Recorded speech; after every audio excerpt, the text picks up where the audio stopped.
یا رسول اللہ وعلی آلک واصحابک یا حبیب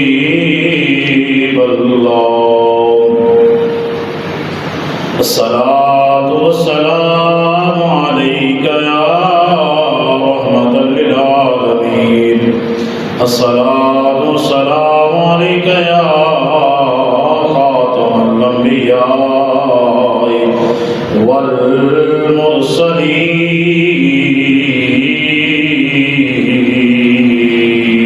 والمرسلین سب سے اولا ہمارا نبی سب سے اولا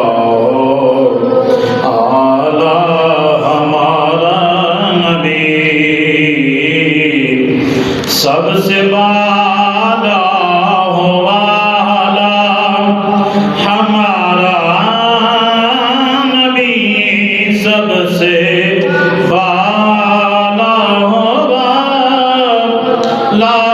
ہمارا نبی اپنے مولا کا پیارا ہمارا نبی اپنے مولا کا پیارا ہمارا نبی دونوں عالم کا دولا ہمارا نبی دونوں عالم کا دولا ہمارا نبی بجھ گئی جس کے آگے سبھی مشعلیں بجھ گئی جس کے آگے سبھی مشعلیں شمع لے کر آیا ہمارا نبی شمع لے کر آیا ہمارا نبی کرنو بدلی رسولوں کی ہوتی رہی کرنو بدلی رسولوں کی ہوتی رہی چاند بدلی سے نکلا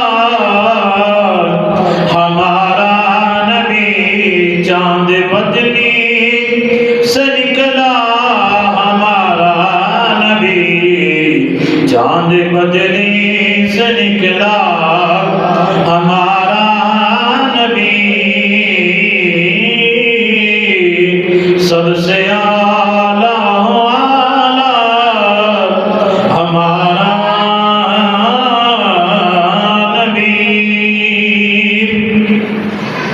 اللہ رب العزت کی ہندوستان اور حضور شفیع معظم نور مجسم سیدنا مکان سید سجان جناب حضرت محمد مصطفیٰ صلی اللہ تعالیٰ علیہ وآلہ وسلم کی بارگاہ ناز میں ہدیہ درود اسلام کا نذرانہ عقیدت و محبت پیش کرنے کے بعد حاضرین و سامعین گرامی مقبول بزرگوں نوجوان ساتھیوں آج کا ہمارا خطبہ جمعۃ المبارک کا عنوان ہے استقبال ربیع الاول شریف۔ آج ماہ ربیع الاول کی پہلی تاریخ ہے اور دن بھی جمعۃ المبارک کا ہے اور یہ اسی رات چاند کی پہلی رات ہوئی جس دن آقا کونین صلی اللہ علیہ وآلہ وسلم کا نور مبارک حضرت آدم علیہ نبی علیہ السلام کی طرف منتقل کیا گیا۔ اسی حوالے سے قرآن مجید قرآن رشید کی ایک آیت پاک تلاوت کی ہے جس میں اللہ رب العالمین نے یہ ارشاد فرمایا فرمایا کہ کل بفضل اللہ، اے پیارے حبیب آپ فرما دیجئے قل بفضل اللہ و برحمتہ فَبِذَلِكَ فَلْيَفْرَحُوا قَوْلِي، فرمایا کہ اے پیارے حبیب آپ فرمائیے، کیا فرمائیے کہ جب اللہ کا تمہیں فضل ملے، اس کا تم پر فضل ہو، اس کی رحمتوں کی عنایات ہوں، اس کی رحمتوں کی برسات ہو، تو پھر کیا کیا کرو؟ فَلْيَفْرَحُوا، اب یہ امر کا صیغہ ہے، پہلے قول بھی امر کا صیغہ تھا، اس میں بھی یہی فرمایا کہ بس تم کیا کیا کرو؟ خوشی کا اظہار کیا کرو، خوشیاں منایا کرو۔ تو کائنات عالم میں آقا کونین صلی اللہ علیہ وسلم کی ہستی، امت کو ملنا، کہ سرکار کا امت میں تشریف لانا ہی کائنات کی سب سے بڑی خوشی ہے، اس لیے تو ہم میلاد مناتے ہیں۔ اب احباب یہ بھی اعتراض کرتے ہیں کہ میلاد منع ہوتا ہے جب وہ کسی دوسرے کو یہ سمجھے کہ یہ مستحق عبادت ہے اور یہ استعانت باللہ ہے، کہ یہی مدد کرنے والا ہے، کوئی اور مدد کرنے والا نہیں۔ اللہ رب العالمین خود قرآن میں فرما رہا ہے، قل هو اللہ احد اللہ الصمد، اے پیارے حبیب آپ فرما دیجئے کہ اللہ رب العالمین ایک ہے۔ اب کس کی زبان حال سے کہلوایا؟ آقا کونین صلی اللہ علیہ وسلم کی زبان حال سے اللہ رب العالمین خود کہلوا رہا ہے۔ اے پیارے حبیب تسی آپ ہی فرما جڑو کہ میں ایک ہاں میں دو، خدا دو نہیں، ایک کوئی خدا ہے، بس تسی آپ ہی فرما دو۔ تو آقا کونین صلی اللہ علیہ وسلم نے خود اپنی زبان حال سے جب فرما دیا کہ ایک ہی خدا ہے، تو اب اس پر اعتراض بنتا ہی نہیں کہ بندہ میلاد منا کے شرک کر رہا ہے۔ یہی تو رب اپنے محبوب کی زبان حال سے بتانا چاہتا ہے کہ لوگوں رب پیدا ہوا نہیں، نبی پیدا ہوا ہے، اسی لیے تو نبی کا میلاد منایا جاتا ہے۔ اور میلاد منانا کس کو کہتے ہیں؟ میلاد کا معنی ہے جمنا، پیدا ہونا۔ کسی کے گھر بچہ پیدا ہو تو اسے کہتے ہیں اب اس کا میلاد منایا جائے گا۔ جو سرکار پیدا ہوئے ہیں اسی لیے سرکار کا میلاد منایا جاتا ہے، اور خدا پیدا نہیں ہوا، نہ اس سے کوئی پیدا ہوا ہے، یعنی اس سے خود اپنی جس طرح ایک سلسلہ چلتا ہے، اس طرح اللہ رب العالمین سے اولاد کا سلسلہ منقطع ہے، اس طرح بھی چلایا۔ وہ احکم الحاکمین ہے، وہ خالق ہے، وہ قدرتوں کا مالک ہے۔ اس نے اپنی دستے قدرت سے، جیسا کہ اس کی شان کے لائق ہے، اس نے کائنات عالم کو بنایا ہے، کائنات عالم کو سجایا ہے۔ تو اب سرکار دو جہاں صلی اللہ علیہ وسلم کی ولادت ہوئی ہے، اب ولادت پر سرکار کی خوشی منانا،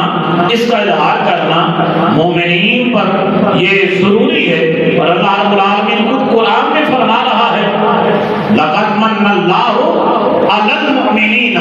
إِذْ بَعَثَ فِيهِمْ رَسُولًا، فرمایا کہ تحقیق میں نے احسان کیا۔ کن پر احسان کیا؟ مومنین پر احسان کیا کہ ان میں سے انہی نے اپنا محبوب مبعوث فرمایا۔ اب اللہ رب العالمین قرآن میں تو یہ کہہ رہا ہے لَقَدْ مَنَّ اللَّهُ عَلَى الْمُؤْمِنِينَ، کہ میں نے مومنین پر احسان فرمایا ہے۔ اب لوگ یہ اعتراض کرتے ہیں کہ نبی کے والدین مشرک تھے، معاذ اللہ۔ اب قرآن کی آیت جو ہے یہ کس چیز پر دلالت کر رہی ہے؟ قرآن کی آیت تو یہ کہہ رہی ہے لَقَدْ مَنَّ اللَّهُ عَلَى الْمُؤْمِنِينَ، کہ مومنین پر احسان فرمایا ہے۔ اگر مومن تھے ہی نہیں اس وقت تو پھر اللہ رب العالمین نے اپنے پیارے حبیب کو کس طرح بھیجا ہے؟ کن لوگوں میں بھیجا ہے؟ اللہ تو فرما رہا ہے کہ مومنین پر میرا احسان ہے کہ ان کی نسل میں سے ہی میں نے اپنا محبوب ان میں مبعوث فرمایا ہے، بھی انہی میں، نسل بھی انہی کی ہے اور مومن بھی وہ ہیں، اور اب فرمایا کہ میں نے اپنا حبیب ان میں بھیج دیا ہے۔ اب مومنین تھے سرکار کے پچھلے، سرکار کے آباء و اجداد، تو اس لیے تو اللہ رب العالمین فرما رہا ہے۔ اور پھر یہ بات یقین رہے، یاد رہے کہ آقا کونین صلی اللہ علیہ وآلہ وسلم کی آپ کی نبوت تک، آپ کی نبوت سے پہلے تک، آپ کے اعلان نبوت سے پہلے تک جتنے بھی احباب حرمین شریفین والے تھے وہ حضرت ابراہیم علیہ السلام کے دور مبارک سے لے کر حضور کے دور تک، آپ کے اعلان نبوت فرمانے تک تمام لوگ حضرت ابراہیم علیہ السلام کے دین کے پیروکار تھے۔ اب مشرک بھی تھے لیکن سرکار کے زمانہ تک، آپ کے اعلان نبوت تک حضرت ابراہیم علیہ السلام کے دین کے پیروکار بھی موجود رہے ہیں۔ باقی ہر بستی میں، مختلف علاقوں میں نبی آتے رہے ہیں، لیکن حجاز مقدس میں اللہ رب العالمین نے کسی نبی کو بھی مبعوث نہیں فرمایا سرکار کے دور تک۔ حضرت ابراہیم علیہ السلام سے لے کر سرکار تک اللہ رب العالمین نے کسی درمیان میں کسی نبی کو اس سرزمین پر نہیں بھیجا، اس لیے کہ یہاں جتنے بھی آئیں گے میرے پیارے حبیب کی آباء و اجداد وہ تمام کے تمام میرے خلیل حضرت ابراہیم علیہ السلام کے دین پر ہی ہوں گے۔ تو جتنے لوگ تھے، اب حضور کے آباء و اجداد، حضور کے والد گرامی، حضور کی والدہ، حضور کے دادا اور حضور کے جملہ جتنے بھی پچھلے خاندان والے تھے وہ تمام کے تمام دین ابراہیمی پر تھے۔ اب یہ کسی کا کہنا کہ سرکار نے بعد میں اپنے والدین کو زندہ کیا، اب بخاری شریف کی حدیث ہے، اب اس وقت جب بات آئے تو پھر لوگ زندہ مان لیتے ہیں کہ سرکار نے اپنے والدین کو زندہ کر کے انہیں کلمہ پڑھایا ہے، اس بات پر دلیل دیتے ہیں۔ لیکن جب یہ کہا جائے کہ نبی کے اختیارات موجود ہیں، سرکار سب کچھ کر سکتے ہیں، پھر انکار کر جاتے ہیں۔ اب انکار کی وجہ کیا ہے یہ ان کے بڑے جانتے ہیں، اس بحث میں ہم پھر کبھی بات کریں گے۔ اب میلاد کیا ہے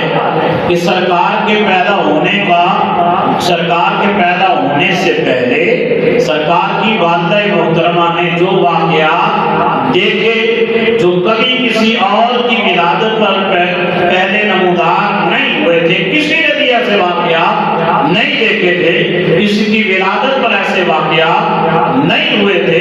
ایسے معجزات نہیں دیکھے تھے کہ سرکار کی ولادت ہی ایسی ولادت ہے کہ جس جیسی کوئی ولادت ہے ہی نہیں۔ اور پھر سرکار اللہ کے لاڈلے محبوب جو ہیں، اور پھر جب سرکار کی والدہ جو نور مبارک ہے آپ کی والدہ مبارکہ کی شکم میں آیا تو آپ کی والدہ خود فرماتی ہیں کہ میں کنویں پر پانی دینے کے لیے جاتی ہوں تو پہلے تو مجھے ڈول نیچے پھینکنا پڑتا تھا، لیکن جب نور محبوب کونین صلی اللہ علیہ وسلم میرے شکم میں آیا تو فرمایا اب میں کنویں پر جاتی ہوں، جانے کی دیر ہوتی ہے تو فرمایا پانی خود بخود اوپر آ جاتا ہے۔ یہ ہے سرکار کی ولادت کے معجزات، اور وہ معجزات جو کسی اور کے پیدا ہونے پر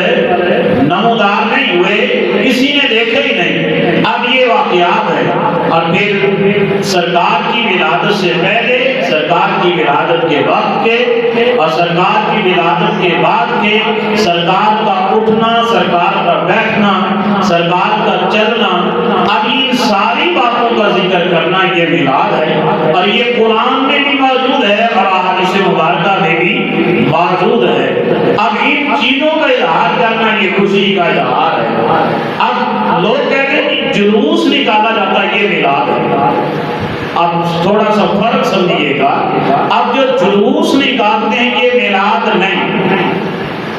یہ ایک علیحدہ عمل ہے جو ہم کرتے ہیں، اور یہ مستحب عمل ہے کہ ہم سرکار کی خوشی میں، سرکار کی ولادت کی خوشی میں ہم یہ عمل کرتے ہیں، اور یہ ہمارا اپنا رائج کردہ طریقہ ہے کہ اس طرح ہم خوشی کا اظہار کرتے ہیں۔ لیکن خوشی کا اظہار کرنا، خوشی منانا، یہ سرکار کی سنت مبارکہ ہے اور سرکار کے صحابہ کی سنت مبارکہ ہے۔ اب کوئی یہ کہے جی یہ میلاد مناتے ہیں تو یہ شرک ہے، اب سنیے گا، بندہ نماز میں کھڑا ہے، نماز پڑھ رہا ہے، وہ آیات پڑھتا ہے،